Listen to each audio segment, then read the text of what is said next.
Bagaikan rahasia yang tiada terpecahkan, sering ku mencoba memahami pikiranmu.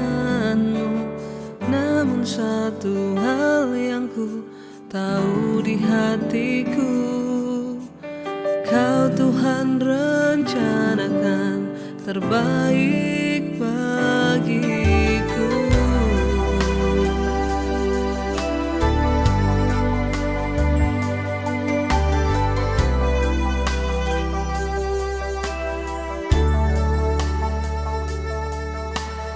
Bagaikan rahasia yang tiada terpecahkan, sering ku mencoba memahami pikiranmu. Namun satu hal yang ku tahu di hatiku, Kau Tuhan rencanakan terbaik bagiku.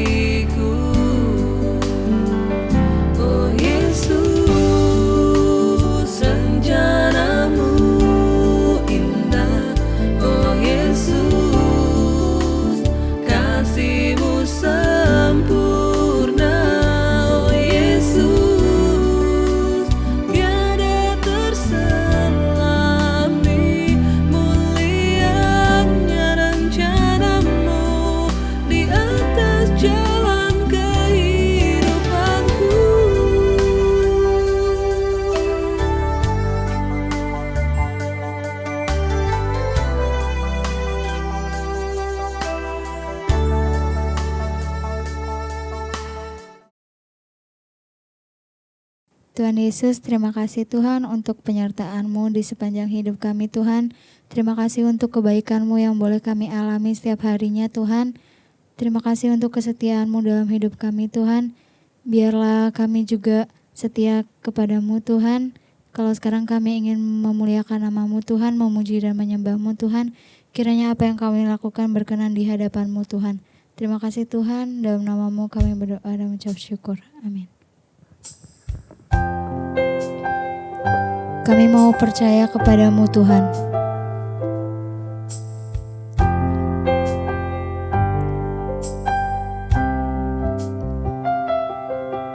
Kami percaya tiada yang mustahil bagi-Mu Tuhan.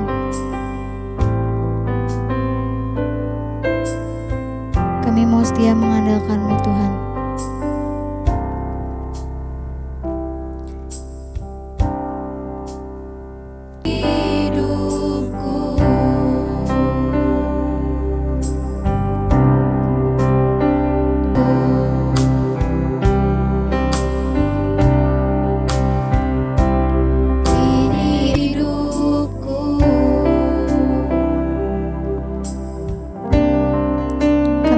Percaya Tuhan.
kami mengucap syukur buat hari ini. Terima kasih Tuhan buat anugerah-Mu. Engkau kembali mengumpulkan kami untuk bisa beribadah. Tanpa terasa hari demi hari kami lewati, namun kasih setia penyertaan Tuhan, bahkan anugerah Tuhan terus kami rasakan di hidup ini. Melewati banyak persoalan, masalah, kami mau tetap percaya bahwa Engkau Tuhan yang luar biasa atas hidup kami. Tuhan berbicara bagi kami hari ini. Kami percaya firman Tuhan menjadi kekuatan bagi kami sehingga kami boleh menghadapi hidup kami dengan penuh iman dan keberanian di dalam nama Yesus. Urapi hamba-Mu yang tidak ada apa-apanya, urapi setiap kami dalam nama Yesus. Kami berdoa dan bersyukur, haleluya, amin, amin, amin. Iya saudara, selamat hari Minggu saya mengucapkan dan berjumpa lagi dengan saya ya. Seringkali kita ketika beribadah saudara, kita berkata kita percaya pada Tuhan. Bahkan tadi kita nyanyi lagu, ya hatiku percaya, hatiku percaya. Tapi saudara, pernahkah kita menyadari bahwa ternyata kata percaya itu tidak semudah waktu kita omongkan percaya. Ya, hari ini kita akan belajar dari satu tokoh dalam firman Tuhan yang terkenal dengan ketidakpercayaannya. Siapa dia? Thomas ya. Saudara pasti tahu ketika saya menyebutkan Thomas, apa yang ada di benak kita sebagai orang Kristen. Bahkan tidak jarang kita juga berkata, dasar iman Thomas ya. Kenapa dikatakan iman Thomas saudara? Iya, mari kita lihat sama-sama. Hari ini saya berikan tema firman Tuhan sesuai dengan di Alkitab. Ya, Yesus berkata, berbahagialah mereka yang percaya sekalipun mereka tidak melihat. Ya, iya, mari kita baca sama-sama Injil Yohanes pasal yang ke-20 saudara ya. Injil Yohanes pasal yang ke-20 kita baca sama-sama ayat yang ke-24. Mulai di sana dikatakan, Yesus menampakkan diri kepada Thomas, ayat 24.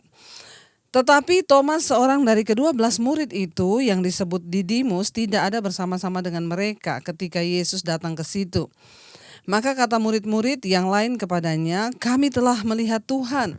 Tetapi Thomas berkata kepada mereka, sebelum aku melihat bekas paku pada tangannya, dan sebelum aku mencucukkan jariku ke bekas paku itu, dan mencucukkan tanganku ke dalam lambungnya, sekali-kali aku tidak akan percaya. Saudara, banyak orang ketika membaca ayat ini kita langsung menghakimi, memang dasar Thomas tidak percaya. Ya, sebagian dari kita selalu berkata kalau kita melihat orang yang tidak percaya, kita dasar iman Thomas. Tapi saudara, pernahkah kita mau merenungkan dan sedikit belajar mengapa Thomas tidak percaya akan kebangkitan Kristus?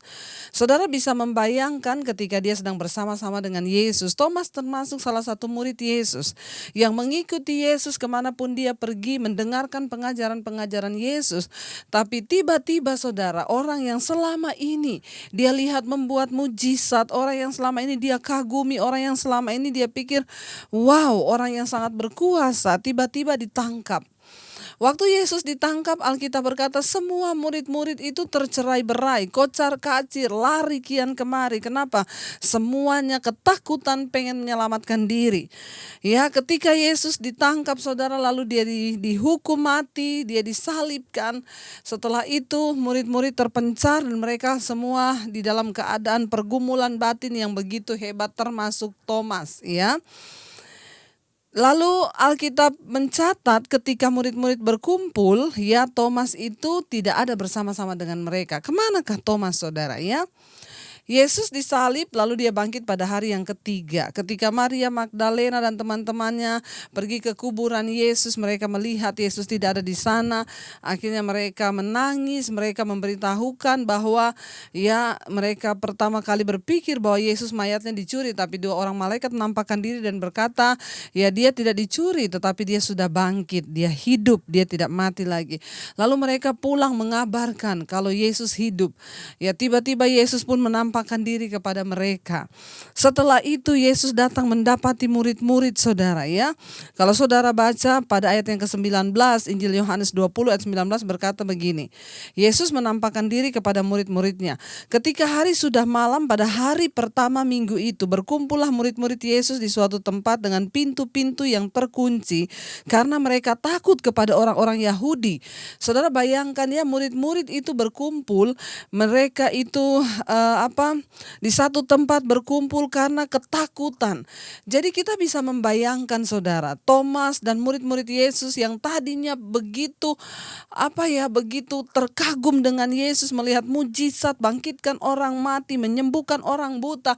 Tiba-tiba Yesus ditangkap seperti domba yang tidak berdaya, dibawa ke salib lalu dihukum mati.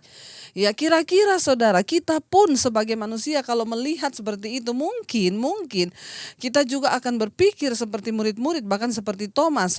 Ya, pada hari pertama minggu itu ketika Yesus sudah bangkit saudara, murid-murid berkumpul bersama-sama. Mereka berada di satu ruangan karena di ruangan terkunci, di sini dikatakan di dalam tempat dengan pintu-pintu yang terkunci karena mereka takut kepada orang Yahudi. Iyalah, kenapa mereka bersembunyi ketakutan? Karena Yesus dibunuh, dianggap penjahat. Udah pasti nih, antek-anteknya juga habis ini dicari. Jadi mereka dalam keadaan ketakutan, mereka bersembunyi di dalam satu ruangan dengan pintu yang tertutup. Pada waktu itu datanglah Yesus dan berdiri di tengah-tengah mereka dan berkata, "Damai sejahtera bagi kamu." Wow, saudara bisa membayangkan mereka yang tadinya kecewa, mungkin sudah tidak ada kata, mereka tinggal lihat-lihatan, mereka tinggal pandang-pandangan, udah gak ada lagi kata-kata yang berkata, ya padahal dia itu dulu ya berkuasa ya, kita udah melihat ya, iya kenapa ya mati loh. Bayangkan kekecewaan, keterpurukan iman mereka ketika harus menerima guru yang mereka sanjung dan yang mereka anggap berkuasa harus mati di atas kayu salib di tempat gantungan orang-orang yang berdosa. Saudara, di dalam mereka ketakutan, terpuruk, tiba-tiba Yesus datang menampakkan diri. Tapi Alkitab berkata Thomas gak ada ya bersama-sama dengan mereka. Thomas kemana? Dia sedang mengurung diri di rumahnya. Ya, ada begitu banyak perasaan di dalam hatinya yang berkecamuk. Dan dia memilih untuk menyendiri, tidak seperti murid-murid yang berkumpul bersama-sama. Mungkin, kenapa? Keterpurukan Thomas itu lebih daripada yang lain-lainnya. Kenapa? Karena Thomas itu terkenal murid yang pemberani. Thomas itu terkenal murid yang sangat-sangat bersemangat. Tiba-tiba ketika Yesus mati, dia down benar-benar. Dan Alkitab berkata ketika murid-murid berkumpul, Thomas gak ada. Kenapa? Dialah yang paling terpuruk dari antara semua murid-murid. Dia mengurung diri di rumahnya, dia tidak berani keluar, dia gak berani ketemu yang teman-temannya. Sementara mereka saudara berkumpul bersama-sama dalam ruangan yang pintu terkunci, lalu Yesus datang menampakkan diri dan berkata, "Damai sejahtera bagi kamu." Wow, ada sebuah pengharapan. Saudara, mungkin engkau hari ini sedang terpuruk dan mungkin engkau sedang bertanya dalam hatimu, apakah Tuhan itu masih ada? Saking beratnya pergumulanmu. Mungkin engkau menyendiri, engkau mengurung diri di kamar dan engkau tidak mau lagi bertemu orang. Di dalam kesendirianmu bahkan ada sebuah keraguan di sana, engkau bertanya, apakah Tuhan itu masih ada? Apakah Yesus itu masih ada? Saya bisa membayangkan perasaan murid-murid, mereka bersembunyi di satu ruangan. Saudara bisa membayangkan yang tadinya mereka itu dengan gagah perkasa mengikut kemanapun Yesus pergi. Kenapa? Melihat kuasa yang dahsyat yang Yesus lakukan. Tapi ketika Yesus mati, mereka terpuruk, mengurung diri, ketakutan, rasanya lenyap semua yang mereka punya selama ini. Kebanggaan mereka, berada di dekat Yesus itu sebuah rasa yang tak ternilai buat mereka. Apa gambaran rohaninya hari ini saudara? Mungkin engkau selama ini orang yang berkata, aku mempercayai Tuhan selama ini. Aku berusaha dekat dengan Tuhan. Tapi apa yang aku lihat sekarang? Pergumulan hidupku yang begitu berat. Rasanya membuat aku pengen mengurung diri dan ada sebuah keraguan di hatimu mungkin yang hari ini sedang bertanya, apakah Tuhan itu masih ada? Ketika besok harinya Alkitab berkata, ketika Yesus sudah berbicara kepada murid-muridnya, saudara ya, ayat yang 24 berkata, tetapi Thomas seorang dari ke-12 murid itu yang disebut Didimus tidak bersama-sama dengan mereka ketika Yesus datang ke situ. Ya, Thomas lagi di rumahnya mengurung diri. Ayat 25. Maka kata murid-murid yang lain kepadanya, mereka ini cerita. Lalu ketika mereka ketemu Thomas, mereka tuh cerita. Ya, Thomas, kami telah melihat Tuhan, Thomas, ya. Kami telah melihat Tuhan. Mungkin Thomas berkata kepada teman-temannya, udahlah, kita semua lihat kok dia dibunuh, dia disalib. Kita semua lihat apa yang dilakukan kepada dia. Udahlah, dia udah dikubur, kalian terima aja lah kenyataan. Mungkin loh Thomas berkata seperti itu. Mereka berkata, enggak, kami lihat dia benar-benar nyata, bukan cuma saya, kata Petrus. Ada semua kita di sini, ada Matius, ada ya. Lalu Thomas berkata kepada mereka, ya mereka bilang, kami telah melihat Tuhan. Saudara perhatikan tanda seru di sana. Itu sebuah kata yang tegas ya, yang dengan apa ya, dengan bersemangat mereka, Thomas, kami ketemu Tuhan, kami melihat Tuhan. Tetapi Thomas berkata kepada mereka, ya mungkin dia berkata sambil tersenyum dan sedikit mengejek nadanya. Ayat berkata begini, sebelum aku melihat bekas paku pada tangannya, ya, dan sebelum aku mencucukkan jariku ke dalam bekas paku, ketika mereka berkata, Thomas, kami telah melihat Tuhan.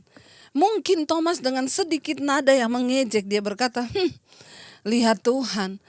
Sebelum aku melihat bekas paku pada tangannya, dan sebelum aku mencucukkan jariku ke dalam bekas paku di dalam lambungnya, ya sekali-kali Thomas bilang, maaf ya, maaf. Walaupun kalian semua udah cerita bahwa kalian sudah lihat dia, tapi dengar ya, sebelum saya menjamah ya lambungnya yang bekas paku itu, saya tidak akan sekali-kali percaya. Saudara, kemana iman Thomas selama dia berserta Yesus? Ternyata peristiwa penyaliban Yesus bisa membuat semua kenangan tentang Tuhan hilang begitu saja, sehingga mereka tidak lagi percaya. Thomas tidak lagi percaya apa yang Yesus sudah katakan, bahwa pada hari yang ketiga dia akan bangkit. Dia kan sudah menceritakan kematiannya kepada murid-muridnya. Tetapi pada hari yang ketiga anak manusia akan bangkit. Tapi saudara, ternyata pengalaman yang pahit, penyiksaan Yesus yang selama ini dia anggap orang yang berkuasa, di depan mata dia melihat, itu bisa membuat kenangannya, bahkan rasa percayanya kepada Tuhan pupus dan hilang begitu saja. Sehingga dia bisa berkata, sekali-kali aku tidak akan percaya. Saudara, mungkin kita juga sudah mengalami begitu banyak kenangan atau pengalaman pahit di hidup kita. Sesuatu yang begitu berat sehingga rasanya sulit untuk kita bisa mempercayai Tuhan. Hari-hari ini rasanya sulit bagi kita untuk percaya kuasa Tuhan itu ada. Sulit rasanya bagi kita untuk sungguh-sungguh percaya lagi bahwa Dia Tuhan yang hidup, yang sanggup melakukan segala perkara di hidup kita. Saudara, ayat yang ke-26 berkata, 8 hari kemudian murid-murid Yesus berada kembali dalam rumah itu dan Thomas bersama-sama dengan mereka. Kayaknya lukanya mulai sembuh 8 hari. Membutuhkan waktu memang. Ketika kita menghadapi sesuatu, waktulah yang akan menyembuhkan. Ya, waktu akan menyembuhkan saudara. Ya, karena itu ketika engkau menghadapi masalah, ya minta kekuatan untuk bertahan. Kenapa? Karena seiring waktu Tuhan itu bekerja dengan waktu. 8 hari kemudian, ya ketika Thomas bersama-sama dengan murid-murid itu di tempat yang sama di rumah itu, kata firman Tuhan. Sementara pintu-pintu terkunci, Yesus datang dan ia berdiri di tengah-tengah mereka dan berkata, damai sejahtera bagi kamu. Ayat 27 ini yang aneh saudara. Kemudian Yesus langsung berkata kepada Thomas loh. Begitu dia menampakkan diri, dia langsung tertuju kepada Thomas. Langsung dia berkata, Thomas. Ya enggak ada kan yang kasih tahu ke Yesus. Yesus langsung tertuju kepada Thomas dan berkata, Thomas, taruhlah jarimu di sini. Dan lihatlah tanganku, ulurkanlah tanganmu dan cucukkan ke dalam lambungku. Dan jangan engkau tidak percaya lagi, melainkan percayalah, kata Yesus. Thomas menjawab dia, ya Tuhanku dan Allahku. Ini perkataan pertama yang keluar dari mulut Thomas, di mana dia mendeklarasikan bahwa Yesus itu adalah Tuhan dan Allah, saudara. Kata Yesus kepadanya, karena engkau telah melihat aku, maka engkau percaya. Berbahagialah mereka yang tidak melihat namun percaya. Ketika kita membaca ayat ini kita tahu ada dua level iman saudara. Yang pertama level iman orang yang percaya waktu dia melihat. Yang kedua level iman yang kedua, orang-orang yang akan berbahagia adalah siapa? Mereka yang percaya sekalipun mereka belum dan tidak melihat. Amin saudara. Yesus berkata, ya karena engkau telah melihat aku maka engkau percaya. Tetapi Yesus berkata, aku berkata berbahagialah mereka yang tidak melihat namun percaya. Hari ini kita ada di level iman yang mana? Yang percaya ketika kita melihat atau kita percaya sekalipun kita tidak melihat. Kita tetap percaya. Dan kita mau tetap berkata, aku percaya Tuhan. Sekalipun aku belum melihat jawaban doa. Sekalipun suamiku belum dipulihkan. Sekalipun anakku belum dipulihkan. Sekalipun aku belum disembuhkan Tuhan. Aku mau tetap percaya, ini loh yang menyenangkan hati Tuhan. Dan Yesus berkata apa? Berbahagialah mereka yang percaya. Sekalipun mereka tidak melihat. Saudara, adakah hari ini engkau belum disembuhkan? Hanya satu kebahagiaan bagimu hari ini ketika apa? Engkau mau tetap berkata, aku percaya Tuhan sekalipun aku belum sembuh. Mungkin engkau sedang ada dalam masalah keuangan. Engkau berkata, aku mau percaya Tuhan sekalipun aku belum dipulihkan keuanganku. Firman Tuhan berkata, engkaulah orang yang berbahagia. Engkau naik di level yang lebih tinggi. Ya, Thomas ketika itu level imannya masih di bawah. Ya, dia adalah seorang yang sangat terpukul dengan peristiwa penyaliban Yesus sehingga dia membuat imannya terkocak. Lalu dia tidak lagi bisa percaya pada Tuhan. Tetapi saudara lihat, ketika dia mengalami perjumpaan dengan Yesus ketika Yesus sudah bangkit, Thomas naik ke level iman yang berikutnya saudara. Dia naik ke level iman yang kedua yang Yesus katakan kepada dia apa? Berbahagialah mereka yang percaya sekalipun mereka tidak melihat. Apa yang terjadi setelah Thomas naik ke level iman yang berikutnya? Saudara, Thomas ya yang tadinya adalah seorang yang ragu-ragu, tidak selamanya menjadi orang yang ragu-ragu dan tidak percaya. Setelah dia berjumpa dengan Yesus itu, level imannya naik ke level yang berikutnya. Ketika dia berjumpa dengan Tuhan Yesus ya, Thomas menjadi penginjil, pembawa berita kabar baik. Cerita gereja mengatakan bahwa dia berkhotbah di Babilonia kuno, dekat sungai Efrat di Trigis, yang sekarang menjadi Irak. Thomas pergi ke sana untuk apa? Memberitakan Injil. Kita tahu itu adalah tempat negara dan kota-kota bangsa-bangsa berhala. Yang kita sudah belajar kemarin tentang Babel. Di sana orang-orang tidak mengenal Tuhan, bangsa-bangsa yang dimurkai. Thomas pergi ke sana untuk apa? Memberitakan Injil kerajaan sorga. Memberitakan nama Yesus. Ya. Thomas setelah itu melakukan perjalanan ke Persia. Ya, yang sekarang ini adalah Iran. Kita tahu juga itu adalah negara-negara yang tidak menerima Yesus. Thomas pergi ke sana saudara. Dari seorang yang ragu-ragu yang tidak percaya. Kemudian level imannya naik ketika dia berjumpa dengan Tuhan secara pribadi. Dia pergi ke Irak, dia pergi ke Iran saudara. Dan dia terus memenangkan jiwa-jiwa. Dia mencetak para murid-murid Kristus di dalam iman kekristenan saudara. Pada tahun 52 Masehi, dia berlayar ke selatan menuju Malabar di sebelah barat pantai India. Wow, siapa dia? Orang yang tadinya berkata, kalau aku tidak mencucukkan jariku, sekali-kali aku tidak bakalan percaya. Waktu dia berjumpa dengan Yesus, ya, Alkitab berkata dia memberitakan Injil. Dia pergi dari Irak, dia ke Iran saudara. Ya, lalu dia berlayar ke sebelah barat pantai India. Dia mengajar bahkan apa? Mendirikan gereja-gereja. Ya. Dan memenangkan jiwa-jiwa dari kasta-kasta utama Brahmana saudara. Dan kasta-kasta lainnya bagi Kristus ya. Thomas pergi ke sana untuk memenangkan jiwa. Ketika Portugis mendarat di India pada awal tahun 1600, mereka menemukan kelompok orang Kristen di sana. Dan ada sebuah gereja yang bernama Mar Thomas didirikan setelah Thomas berkhotbah pada tahun 1500, saudara. Ya, ada gereja yang didirikan oleh Thomas karena pelayanan Thomas di sana. Ya, akhirnya Thomas mengadakan perjalanan ke sebelah timur pantai India. Dia mengajar dan tak henti-hentinya mengajar. Tapi sekitar tahun 72 Masehi, dia pada akhirnya dibunuh, saudara. Thomas dibunuh. Tapi mari kita melihat, saudara, ya, apa yang bisa kita pelajari. Dari kisah hidup Thomas kita bisa belajar. Ya, dia yang dengan kuat menyatakan ketidakpercayaannya.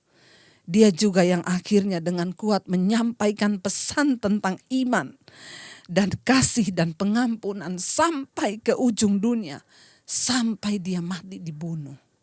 Saudara, ya, jangan hanya mengingat kejelekannya Thomas. Seringkali orang berkata, iman Thomas, ya, ketika dia mengalami perjumpaan. Seringkali manusia akan mengalami saat-saat down. Mungkin kita juga hari ini sedang ada di dalam masa-masa berat. Seringkali saya tidak memungkiri, sebagai hamba Tuhan pun seringkali ada saat-saat di mana kita down dan merasa, aduh Tuhan, ya kenapa begitu berat.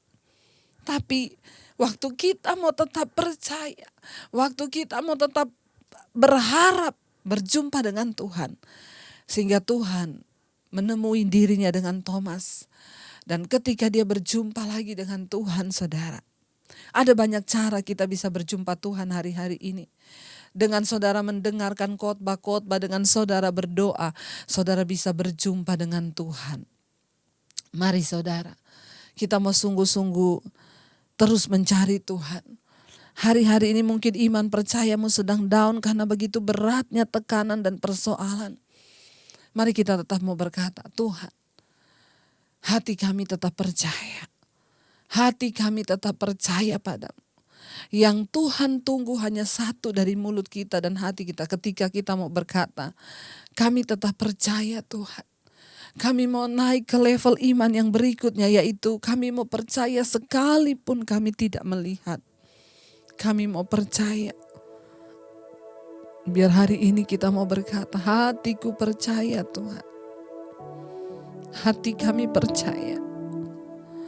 Mungkin ada begitu banyak peristiwa di hidup ini yang sempat membuat kami tidak lagi mempercayai Tuhan.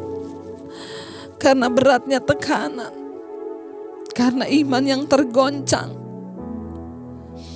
Seperti murid-murid seperti Thomas yang akhirnya mengurung diri. Karena begitu terpuruk imannya melihat Tuhan. Yang selama ini dia sembah. Tuhan yang selama ini membuat mujizat di depan matanya tiba-tiba disalibkan tanpa daya.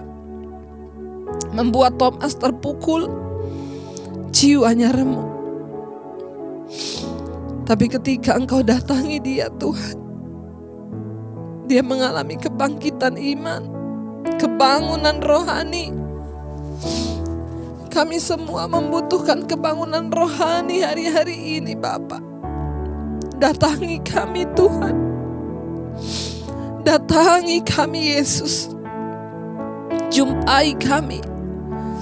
Sentuh kami dengan kasih-Mu. Izinkan kami menyentuh kuasa-Mu. Bangkitkan yang lemah. Kuatkan yang mulai goyah. Karena Engkau sendiri yang berkata, berbahagialah mereka yang tidak melihat namun tetap percaya. Tidak mudah bagi kami Tuhan. Namun kami mau belajar percaya. Bagian kami hanyalah tetap percaya. Mari angkat tanganmu saudara pada Tuhan. Katakan, hatiku percaya.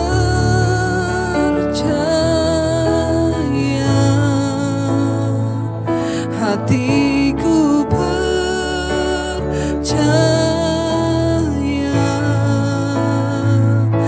hatiku percaya,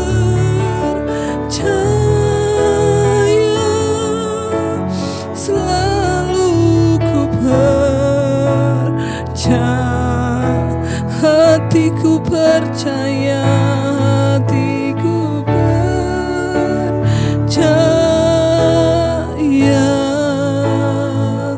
hatiku percaya,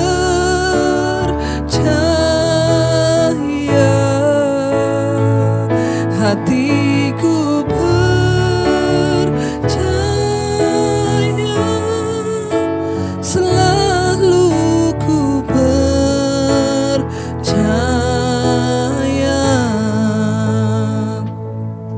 Tuhan, Engkau melihat mereka yang mungkin hari-hari ini sedang tergoncang imannya. Entah karena keadaan, entah karena sakit penyakit.